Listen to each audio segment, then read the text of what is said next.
বিসমিল্লাহির রহমানির রহিম।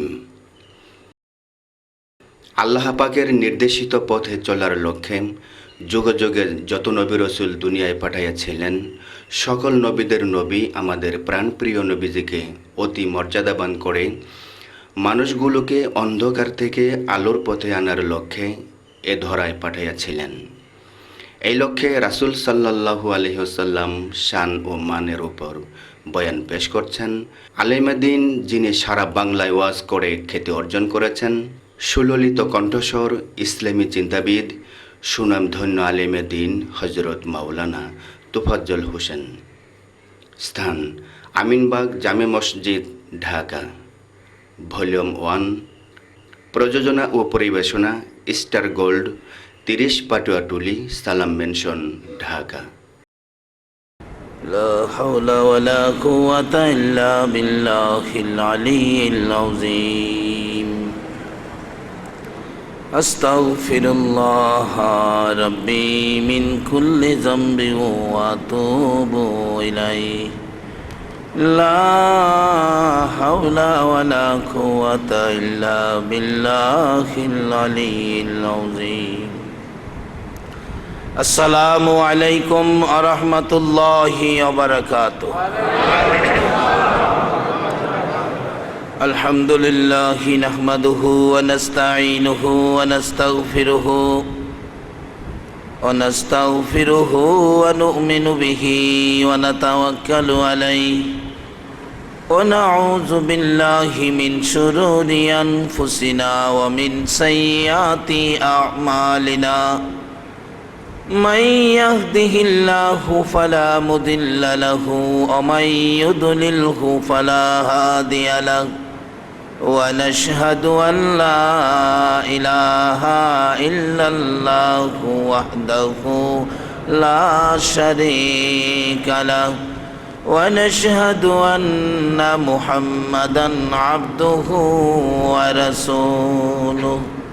فقد قال الله تعالى في كلامه المجيد والفرقانه الحميد. أعوذ بالله من الشيطان الرجيم. بسم الله الرحمن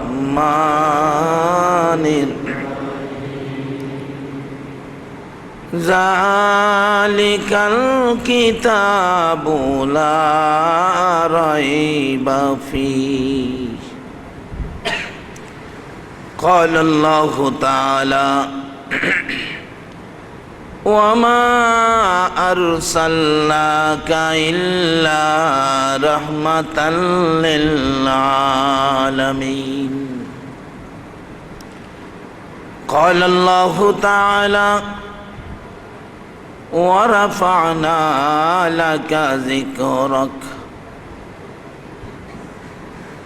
قال الله تعالى ومن يطع الرسول فقد أطاع الله. قال رسول الله صلى الله عليه وسلم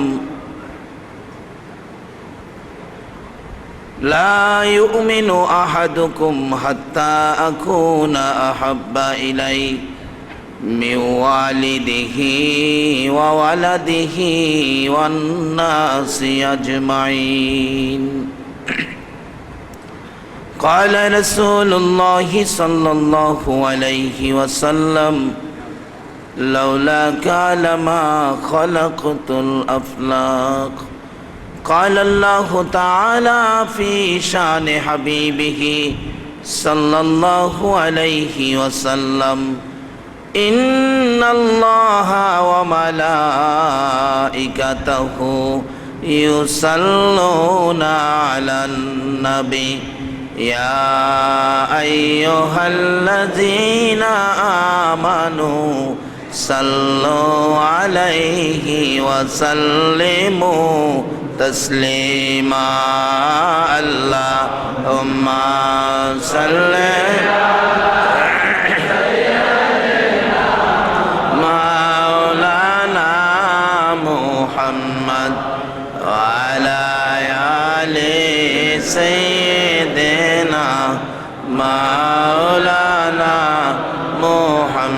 محمد اللهم صل على سيدنا مولانا محمد وعلى آل سيدنا مولانا নবীর মায়া ছেড়ে মানুষ কোথায় আছো বুঝি না, তোমার মায়ায় কান্দে নবী, তোমার মায়ায় কান্দে নবী, শুয়ে সোনার মদিনা। আল্লাহুম্মা সাল্লি আলা সাইয়্যিদিনা মাওলানা মুহাম্মদ ওয়া আলা আলি সাইয়্যিদিনা লা ইলাহা ইল্লাল্লাহ, লা ইলাহা ইল্লাল্লাহ, লা ইলাহা, লা ইলাহা ইল্লাল্লাহ, লা ইলাহা। রোজ হাশরের বন্ধু যিনি, রোজ হাশরের বন্ধু যিনি, সে তো মুদের কৌসর ওয়ালা। লা ইলাহা ইল্লাল্লাহ, ও লা ইলাহা ইল্লাল্লাহ, ও লা ইলাহা ইল্লাল্লাহ, ইলাহা ইল্লাল্লাহ মুহাম্মাদুর রাসূলুল্লাহ সাল্লাল্লাহু আলাইহি সাল্লাম। সম্মানিত আজকের এই আমিনবাগ জামে মসজিদ পরিচালনা কমিটি কর্তৃক আয়োজিত 12 দিন ব্যাপী পবিত্র ঈদে মিলাদুন নবী সাল্লাল্লাহু আলাইহি সাল্লাম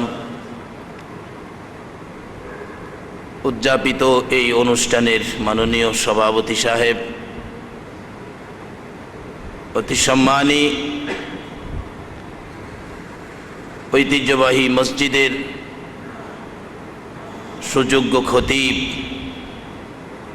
এই মসজিদের সুযোগ্য ইমাম, উপস্থিত আছেন নাইবে নবী, দিগার উলামায়ে কেরাম, বাবার বয়সের মুরব্বিয়ানে এজাম, দিনদার ইমানদার যুবক ভাইয়েরা, পর্দার আড়ালের মা ও বোনেরা, সকলের প্রতি আমার সালাম। আসসালামু আলাইকুম ওয়া রাহমাতুল্লাহি ওয়া বারাকাতুহু। এমন এক অনুষ্ঠান আজকে আপনাদের মসজিদে, যে অনুষ্ঠানটার নাম মিলাদুন নবী সাল্লাল্লাহু আলাইহি ওয়াসাল্লাম।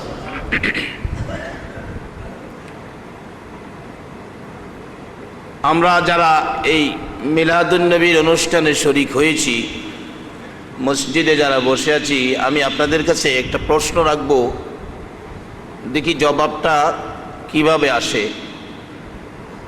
আমরা এই পৃথিবীতে আর কতদিন আমরা থাকব, এই জবাবটা কি কেউ দিতে পারবেন?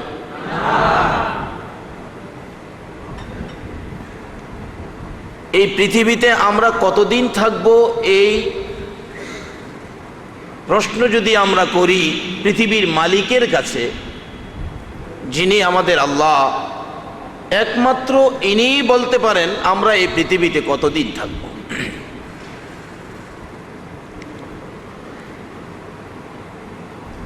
পৃথিবীতে কতদিন ঘুমাবো, কতদিন কি খাবো, এরকম কিছু বলার ক্ষমতা আমাদের নাই। সব কিছু বলার ক্ষমতা হলো ওই মালিকের, যিনি হলেন আল্লাহ। তাইলে আমরা এই পৃথিবীতে একদিন ছিলাম না। আজ থেকে 150 বছর আগের কোনো মানুষ যদি আমরা এই মসজিদে তালাশ করি, বলুন পাওয়া যাবে কি? আজ থেকে বাকি 150 বছর পরে যদি আমাদের কাউরে আমরা কেউ তালাশ করি, বলুন পাওয়া যাবে কি? এই পৃথিবীতে এমন এক সিস্টেম করেছেন ইনি হলেন আল্লাহ। এই আল্লাহ এই সিস্টেম করে পৃথিবী চালাইতেছেন, যার সিস্টেমের মধ্যে পৃথিবীর কোনো শক্তি সিস্টেম করে একটু সময় রদবদল করার ক্ষমতা নাই। যেমন সূর্য উঠতেছে, ডুবতেছে, সূর্যের পাওয়ার বড় করা, বলুন পৃথিবীর কেউ কি পাওয়ারটা কমায়া দিতে পারবে? চন্দ্র উঠতেছে, ডুবতেছে, মালিকের বিধান অনুযায়ী আমাদের সুবিধার জন্য কেউ এর মধ্যে বেশ কম করার ক্ষমতা নাই। যদিও করতে যাই তাহলে আমাদের মধ্যে ভেজাল ঢুকে। গত বছর রমজানে আমাদের ভৈরব এলাকায় 32 রোজা করা হয়েছে। কাজী নিজেদের সিস্টেম ব্যবহার করতে গেলেই আমাদের মধ্যে ভেজাল ঢুকে। এই সুন্দর সিস্টেম করে চালাইতেছেন যিনি, বলুন এই মালিকটাকে? এই সমস্ত কিছু সৃষ্টি করলেন কে? চলুন আমরা এই মালিককে প্রশ্ন করি, আল্লাহ এত কিছু সৃষ্টি আপনি কেন করলেন? কি দরকার ছিল? আজকে আমরা ঢাকাতে বাড়ি করলে জিজ্ঞেস করলে বাড়িটা এইভাবে সুন্দর করে করতেছেন কি ব্যাপার? দেখবেন মুরব্বী বলবে, বাবারে আমারে 5টা ছেলে দিছে আল্লাহ, মনে বড় আশা 5টা ছেলেরে যদি 5টা বাড়ি করে দিয়ে মরতে পারতাম তাহলে মনে হয় আমার কবরে গিয়েও শান্তি পাইতাম। ছেলে আছে বিদায় বাড়ি করার চিন্তা।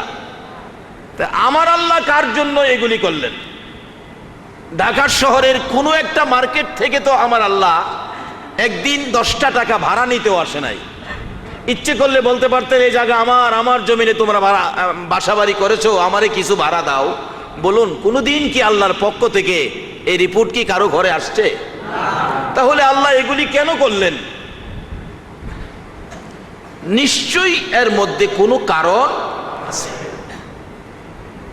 কারণটা যদি আমরা জিজ্ঞেস করি, আল্লাহ রাব্বুল আলামিন হাদিসে কুদসি দিয়ে আমাদের প্রশ্নের জবাব দিবেন, লাউলা কালামা খালাকতুল আফলাক। আমার এই সমস্ত কিছু সৃষ্টির কারণ হলো আমার বন্ধু, আমার দোস্ত, আমার হাবিব, যাকে সৃষ্টি না করলে সৃষ্টিকুলের কিছুই সৃষ্টি করতে পারে না। এই ব্যক্তিকে কেমন?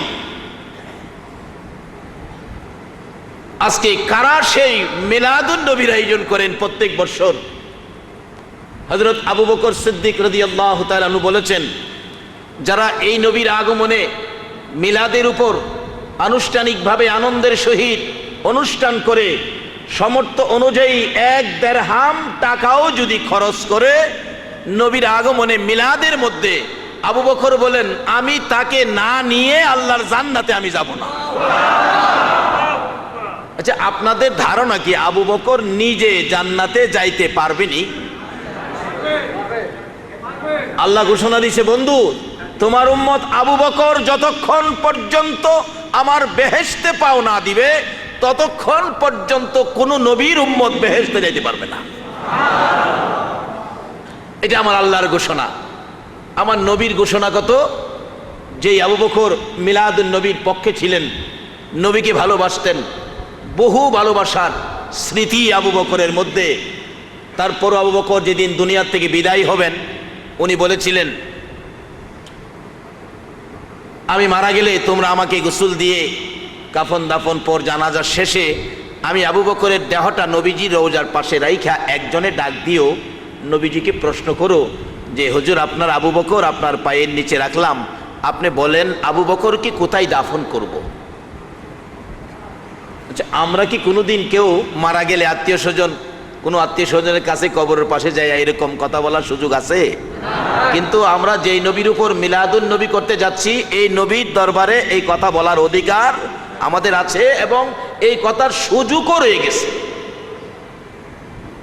গোসল শেষে কাফন দিয়ে জানাজা শেষ করে আবু বকরের দেহ মোবারক, আবু বকরের দেহখানি নবীজি রওজার পাশে রেখে হযরত আলী রাদিয়াল্লাহু তাআলা ডাকতেছেন, ইয়া রাসূলুল্লাহ আপনার আবু বকর আপনার পায়ের নিচে হাজির, বলুন কোথায় দাফন করব। আবু বকর আপনার পায়ের নিচে রাখলাম, আপনি বলে দেন কোথায় দাফন করব। সাহাবীরা তাকিয়ে আছে, কি জবাব আসে, কিন্তু কোনো জবাব তো আসলো না।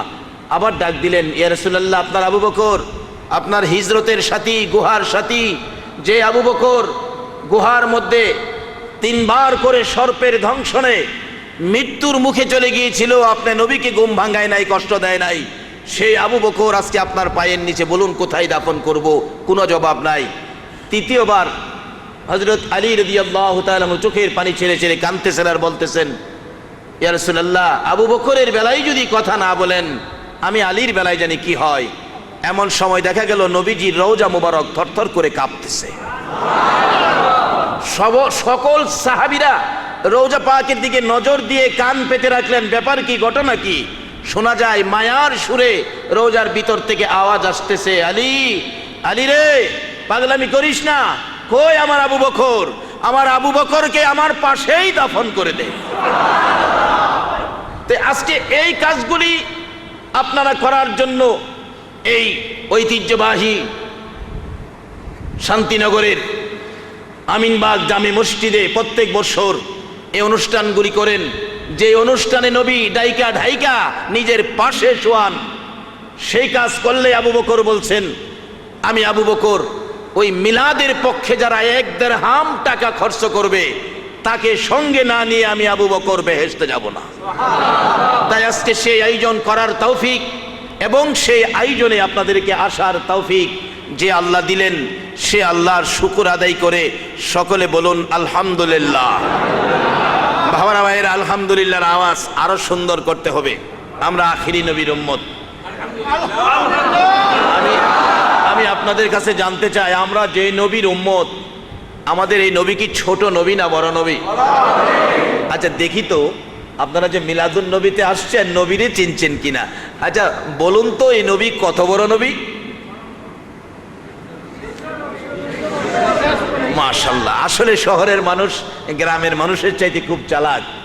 আর যেখানে ইমাম সাহেব হুজুর আছেন, তারপরে আন্তর্জাতিক ব্যক্তিত্ব, সারা বাংলার পরিচিত জনাব আমার শ্রদ্ধাভাজন বন্ধুবর কাফিল উদ্দিন সরকার সাহেব যেখানে আছেন, আসলে আপনাদের জ্ঞান গরিমাই অন্যরকম।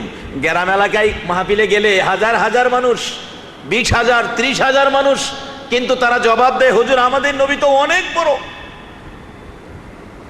অনেক বড়। এই কথাটা আমার নবীর বড়ত্বের বেলা হয় না। একটা মসজিদ বড় দেখলেও তো মানুষে বলে মসজিদটা অনেক বড়। আচ্ছা বলুন, আমাদের নবী কি মসজিদের সমান বড়? আসলে এই নবী যে কত বড়, আজকে যেই নবীর শানুমান শোনার জন্য আপনারা বসে আছেন, আমার সাবজেক্টও হলো নবীজির শানুমান। সুবহানাল্লাহ বলো। আমার আল্লাহ বলেন, এই নবী যে কত বড় নবী, আমরা যে কত বড় নবীর উম্মত। আল্লাহ নিজে বলতেছেন, আমার এই নবী যে কত বড় আমি আল্লাহই জানি, কোনো মাখলুক জানে না। কোরআন শরীফে আল্লাহ একটা ঘোষণাও দিয়ে রাখলেন এই প্রসঙ্গে। আল্লাহ বলছেন, বন্ধু তুমি যে কত বড় আমি আল্লাহ জানি, কোনো মাখলুক জানে না। তাই ঘোষণার দ্বারা বুঝাইলেন, শোনো বন্ধু তুমি কত বড়, আমি আল্লাহ যত জায়গায় রাব্বুল আলামিন, তুমি নবী হইলে তত জায়গায় রাহমাতাল লিল। এত বড় নবীর উম্মতের আওয়াজ যদি এত ছোট হয়, এই জন্যই আমরা রে ঘূর্ণিঝড় সিজরে মারে। এই নবীর পরিচয় দেন, এই নবীর পরিচয় সেট করেন, কোথায় যাবেন? হযরত ওমর ফারুক রাদিয়াল্লাহু তাআলা আফ্রিকার জংলায় গিয়ে উঠছে সাথীদেরকে নিয়ে। ওইটা দেখে শুধু ভাগ ভাল্লুকের বাসস্থান, আস্তানা, সাপ বিচ্ছু, পুরানা পুরানা বিষাক্ত। উমর সঙ্গীদেরকে নিয়ে দাঁড়ায়া ভাষণ দিলেন, এই জংলার সাপ বিচ্ছু ভাগ ভাল্লুক, আমি ওমর আখিরি নবীর উম্মত, আমার সঙ্গে হলো আখিরি নবীর কিছু সাহাবা, আমরা আখিরি নবীর উম্মত, তোমাদের জংলায় উঠেছি, আজকে আমরা এই জংলায় থাকবো, আখিরি নবীর উম্মত জংলায় থাকবে, আজকের জন্য তোমরা জংলাটা খালি করে দাও। এই নবীর পরিচয় দেওয়ার সঙ্গে সঙ্গে, এই বক্তব্যের সঙ্গে সঙ্গে সমস্ত বিষাক্ত প্রাণীগুলো এই জংলা খালি করে নবীর উম্মতকে থাকার জন্য দিয়েছে। আজকে সেই নবীর উম্মতের ঘূর্ণিঝড় সিডরে ধরে, কষ্টের ব্যাপার। আমরা পরিচয় দিতে পারলাম না আমরা কেমন নবীর উম্মত। বলুন, আমাদের নবী সৃষ্টি না হইলে সমুদ্রের পানির সৃষ্টি হইতো? বাতাসের সৃষ্টি হইতো? এই নবীর পরিচয় যদি আমরা দিতে পারতাম, পানি আর বাতাস ঘূর্ণিঝড় সিডর হয়ে আমাদের উপর আক্রমণ করতে পারতো না।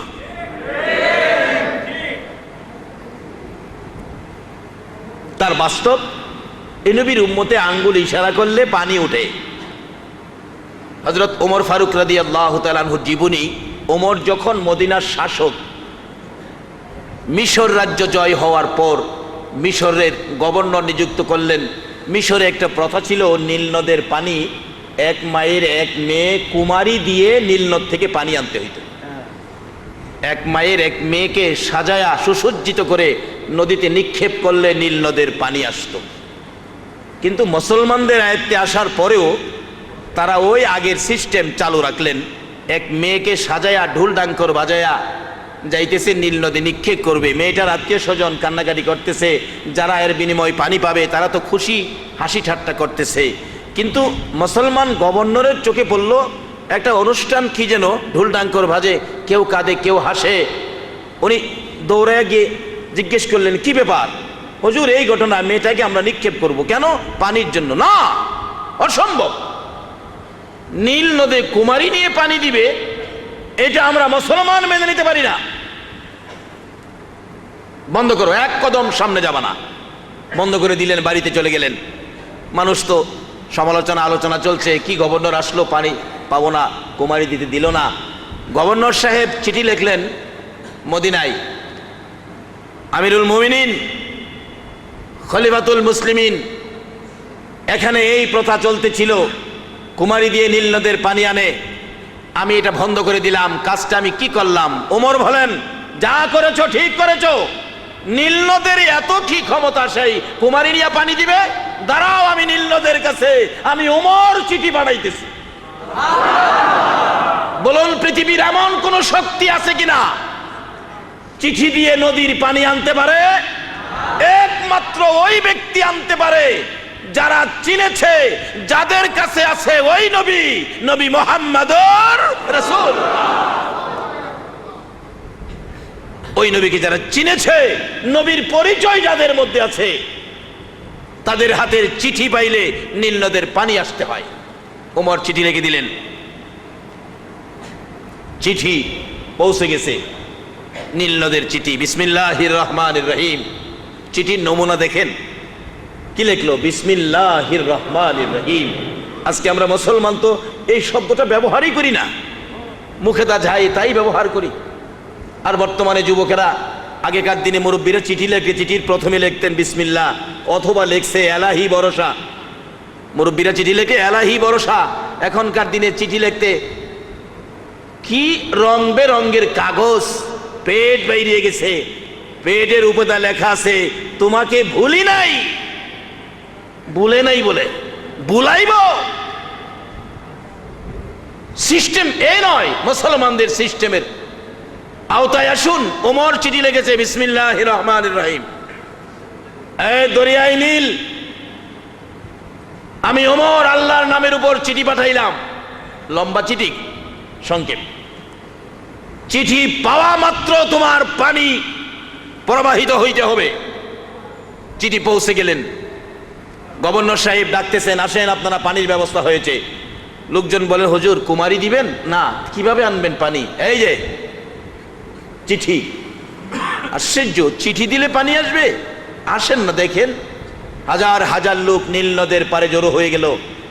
ওমর ফারুক রাদিয়াল্লাহু তাআলা আনহুর চিঠি নীল নদের পানির কাছে পৌঁছতে দেরি, আল্লাহর কসম মুহূর্তের মধ্যে পানি আসতে শুরু করে দিল, দেরি হল। সেই ওমর চিনতেন এই নবীকে, যেই নবীকে কটাক্ষ করলে, যেই নবীর শান ও মানের উপর বেয়াদবি করলে আপন পিতার কল্লা কেটে দিয়েছিলেন। আজকে আমরা চিনি না সেই নবী। যদি এই নবীর পরিচয় দিতে পারেন, বাঘের কাছে বাঘ আপনাকে সালাম দিবে। বহু ঘটনা আছে। আজকে সেই নবীর উম্মতের বিপদ কেন? ঘূর্ণিঝড় সিডর কেন? পানির স্বভাব হলো, পানির স্থান হলো সমুদ্রে থাকবে, নদীতে থাকবে, মানুষ বাড়িতে থাকবে। আজকে পানি কেন মানুষের বাড়িতে আসে? মানুষ কেন সমুদ্রে ভাসে? চিনলাম না এই নবীকে, যেই নবীর শান ও মান আমার আল্লাহ সমস্ত মাখলুকাতের কাছে এক শব্দে ঘোষণা করে দিয়েছে, ওমা আরসালনাকা ইল্লা রাহমাতাল লিল আলামিন। বলতেছিলাম সেই নবীকে আমাদের চিনতে হবে। যদি নবীকে চিনতে পারেন তাহলে কোথাও কোনো সমস্যা হবে না। তাইলে নবীকে চিনতে গেলে আমি প্রশ্ন রাখলাম, আমাদের নবী কত বড়? মাশাআল্লাহ, আপনারা সুন্দর উত্তর দিয়েছেন। এই নবীর বরত্বের ঘোষণা আল্লাহ নিজে দিয়েছেন। বন্ধু, আমি আল্লাহ যত জায়গায় রাব্বুল আলামিন, তুমি নবী তত জায়গায় রাহমাতাল লিল আলামিন। এত বড় নবীর উম্মতের আওয়াজ যদি একটু সুন্দর না হয় তাহলে নবীর উম্মতের ইজ্জত থাকে না। কারণ এই নবীর উম্মতের তো ইজ্জত, এই নবীর উম্মত হওয়ার পরে আপনাদের ইজ্জত কত? হযরত আদম আলাইহিস সালাম থেকে শুরু করে ঈসা আলাইহিস সালাম পর্যন্ত আজকে আমরা নবীর শান ও মান শুনতে রাজি না। নবীর শান ও মান কিভাবে আমরা এই সমাজে তুলে ধরতে পারি এই আয়োজন করতে রাজি না। নবীর শান ও মানের কোন দিকে যাবেন? নবীর শান ও মান বলে শেষ করার কোনো পথ নাই। নবীর উম্মতের শান ও মান কত? হযরত আদম আলাইহিস সালাম থেকে শুরু করে ঈসা আলাইহিস সালাম পর্যন্ত সকল নবী রাসূল এই নবীর উম্মতের শান ও মান গায়ে গেছে।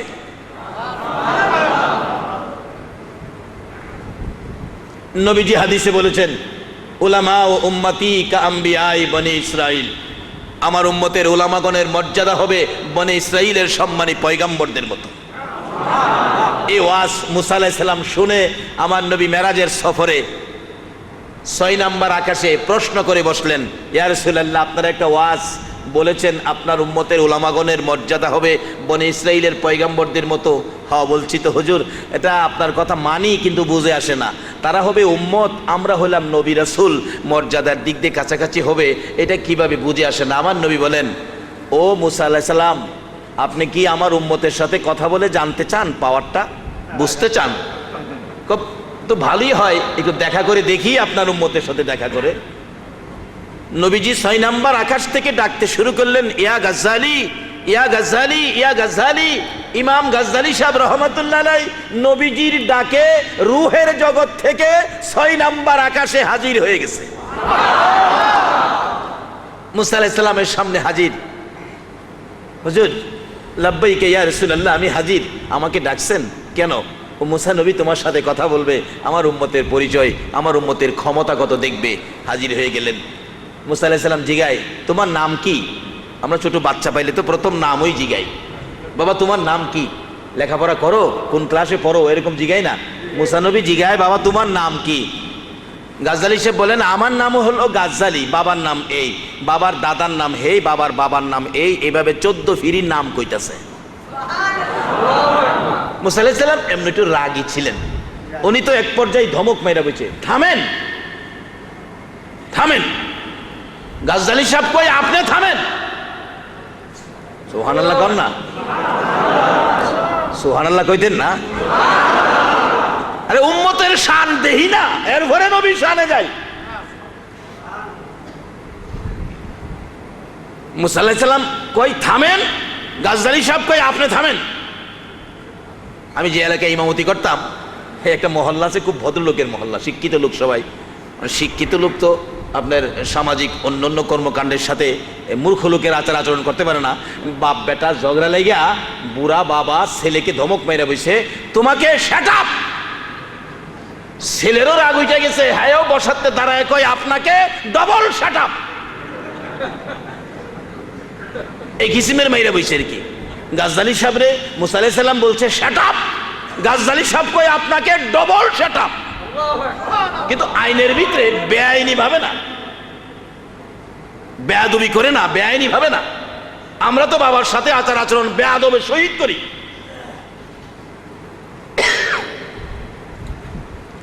মুসা আলাইহিস সালাম জিগায়, আমি থামবো কেন? কয়টা আমারে থামান কে লিগা? কয় তোমারে থামাই যে তোমারে জিগাইছি তোমার নাম কি, একটা কথা জিগাইছি, তুমি বললেই হয় আমার নাম গাজ্জালি। তুমি তোমার নাম, বাবার নাম, দাদার নাম, দাদার বাবার নাম, বাবার দাদার নাম, 14 পীরের নাম কইতেছো, আমি কি তোমারে এতগুলো জিগাইছিলাম?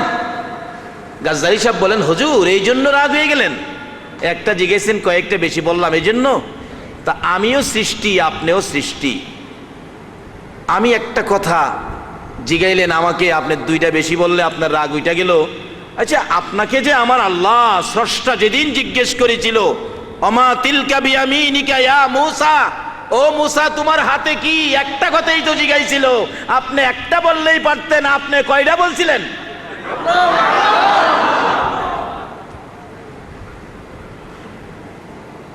বাবারা ভাইয়ের, আসুন এই নবীকে চিনি, তাহলে কোনো বিপদ থাকবে না। নবীর উম্মতের পাওয়ার কত।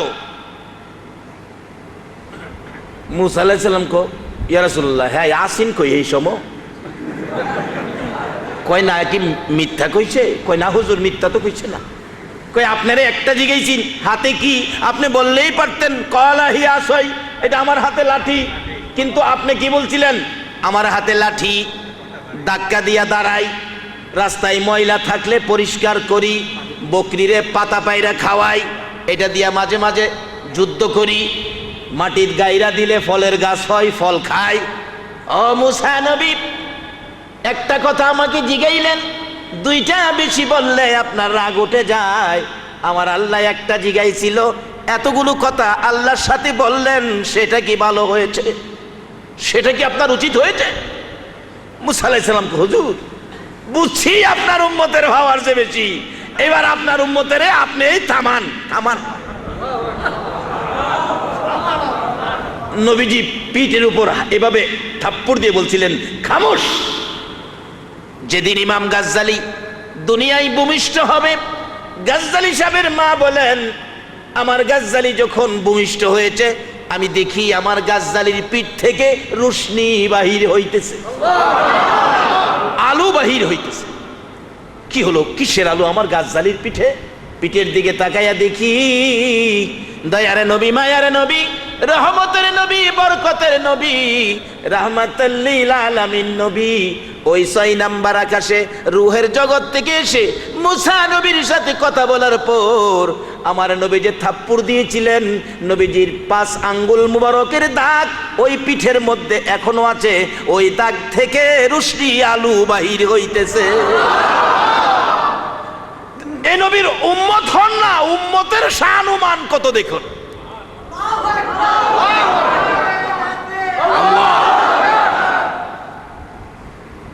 আমার লম্বা ঘটনা, শুধু উম্মতের শানুমান, প্রত্যেকটা নবীর ঘটনা তালাশ করতে গেলে, হযরত নূহ আলাইহিস সালামের কিস্তির ঘটনা আপনারা শুনছেন।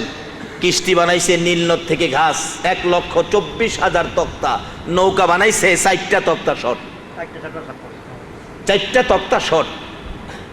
যে নবীর উম্মতের শানুমান এই কিসিমের, বলুন এই নবীর শানুমান কত হবে? যতদিন পর্যন্ত পৃথিবীর মুসলমান এই নবীর শানুমানের সঠিক প্রচার না করবে, ততদিন পর্যন্ত আল্লাহর রহমতের বাগি হবে না। কিভাবে হবেন সামনে আসতেছে। কিস্তি বানাবেন, 4টা তক্তা শর্ট পড়ছে, 4টা কাঠ শর্ট, 1,24,000 তক্তার নৌকা, 4টা কাঠ শর্ট। আল্লাহ জিগাই, নূহ নবী নৌকা হইছে? আচ্ছা আল্লাহ কি দেখে না হইছে কিনা? হইছে নৌকা। আল্লাহ গো 4টা তক্তা লাগবে। আজ থেকে 40 বছর আগে একটা গাছের বিচি মতান্তরে একটা গাছের ডাল দিছিলাম, লাগাইছিলি? কহ লাগাইছিলাম তো, দেখো ডালটা কতটুকুন হইছে। যায় দেখে 4টা তক্তা পরিমাণ গাছ হইছে। আল্লাহ এটা 4টা তক্তা হবে, 4টা কাটো, কাটলেন, 4টা তক্তা করো। প্রথম তক্তাটা খুলছে, নূহ নবী। এই তক্তাটার মধ্যে সুন্দর অক্ষরে লেখা হযরত আবু বকর সিদ্দিক রাদিয়াল্লাহু তাআলা। নূহ নবী আশ্চর্য হয়ে মাথায় হাত দিয়ে ডাকতেছেন, প্রভু গো এ কি ব্যাপার? এই ব্যক্তি কে? এটা সে কোন ব্যক্তিত্ব? তারা কি কোনো কওমের নবী, কোনো জাতির নবী? আল্লাহ বলেন নূহ আগে তক্তাগুলো বাহির করো, এরপরে হিসাব দিব। জোরে কোন সুবহানাল্লাহ। আজকে চিনলাম না সেই নবীকে, আজকে জানলাম না সেই নবীর শানুমান। এমন কোন জায়গা নাই যে এই নবীর প্রচার নাই, এমন কোন ইবাদত নাই যেখানে এই নবীর দেওয়া সিস্টেম নাই। আল্লাহু আকবার বলুন। যে আল্লাহ এই নবীর প্রচার, এই নবীর শান, এই নবীর মান এইভাবে জায়গায় জায়গায় সেটিং করে দিতে পারে, আমরা কেন এই নবীর আদর্শ থেকে দূরে যাব? যতদিন পর্যন্ত এই নবীর আদর্শে ফিরে না আসব, ততদিন পর্যন্ত মুসলমান শান্তিতে বসবাস করতে পারবে না। কারণ এই নবীর শান মানে কত কিছু সামনে আসতেছে। নূহ আলাইহিস সালাম ডাকতেছে, আরেকটা তক্তা খোলার পর দেখি এর মধ্যে লেখা হযরত ওমর ফারুক রাদিয়াল্লাহু তাআলা আনহু। আরেকটা তক্তা খুললেন, দেখে এর মধ্যে লেখা হযরত উসমান গনি রাদিয়াল্লাহু তাআলা।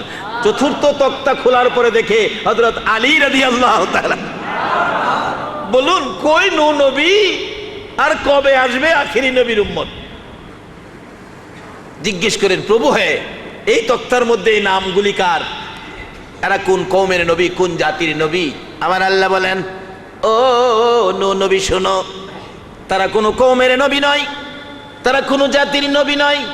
রে নূহ, তারা হইল রে আমার ওই নবীর উম্মত, যেই নবী সৃষ্টি না হইলে তোমাদের নবুয়তির সৃষ্টি হতো না, যেই নবী সৃষ্টি না হইলে আরশ কুরসি লৌহ কলম হতো না, যেই নবী সৃষ্টি না হইলে সৃষ্টি কুলের কিছুই সৃষ্টি হতো না রে।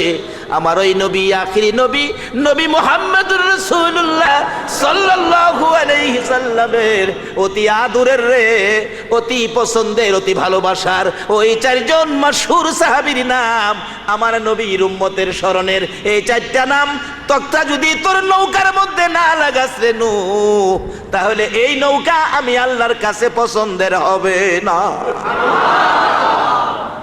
যে নবীর উম্মতের শানুমান এত উঠবে, তে এই নবী কোথায় যাইতে পারে একটু মাপেন নিজেরাই।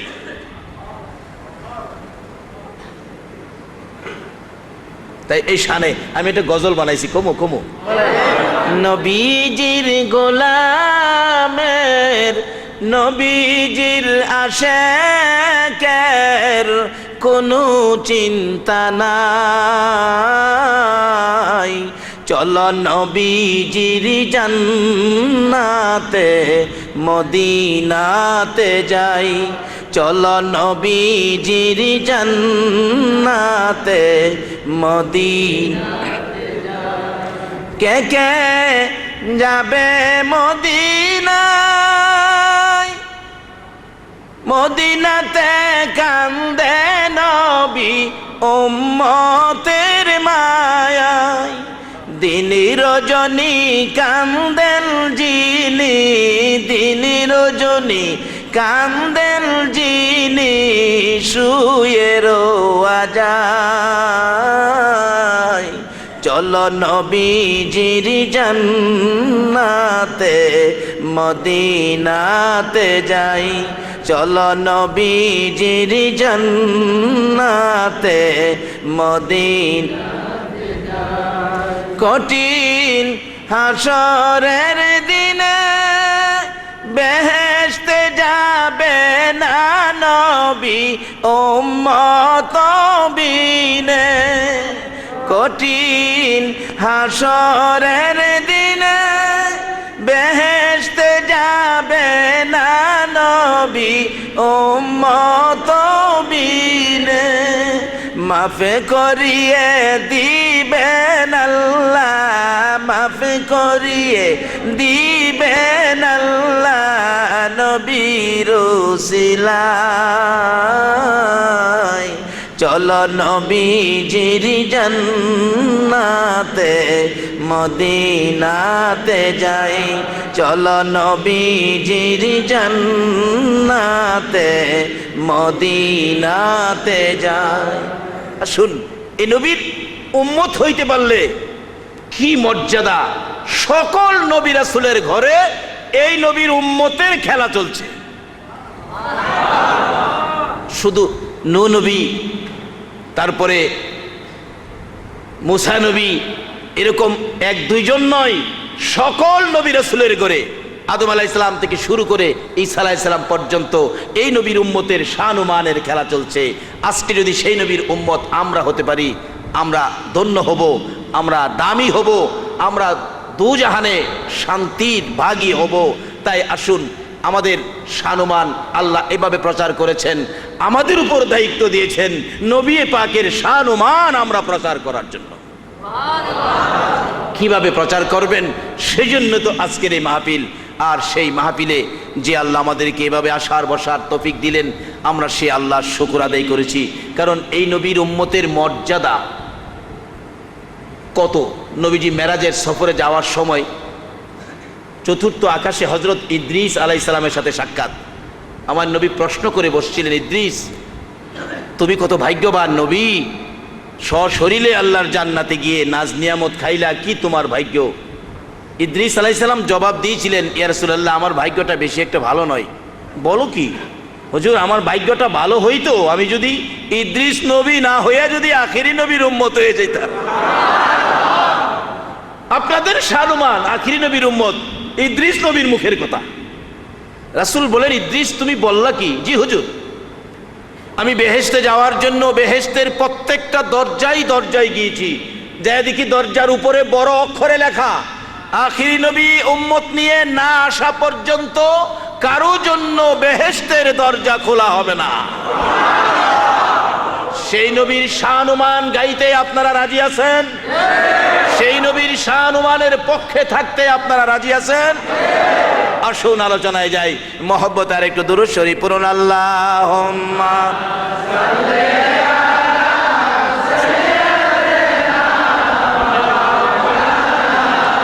মুহাম্মদ ওয়া আলা আলি সাইয়্যিদিনা মাওলানা মুহাম্মদ। আল্লাহুম্মা সাল্লি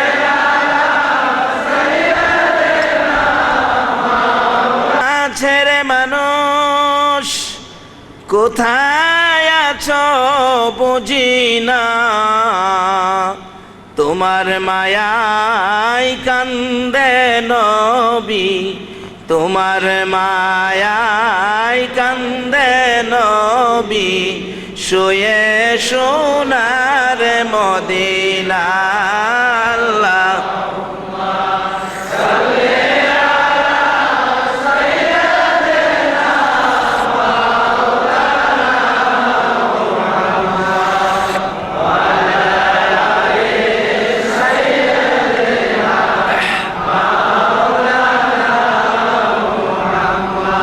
বলগল উলা বিকমালিহি কশফত দুজা বিজমালিহি আসনাত জামিউ খিসালিহি সাল্লাল্লাহু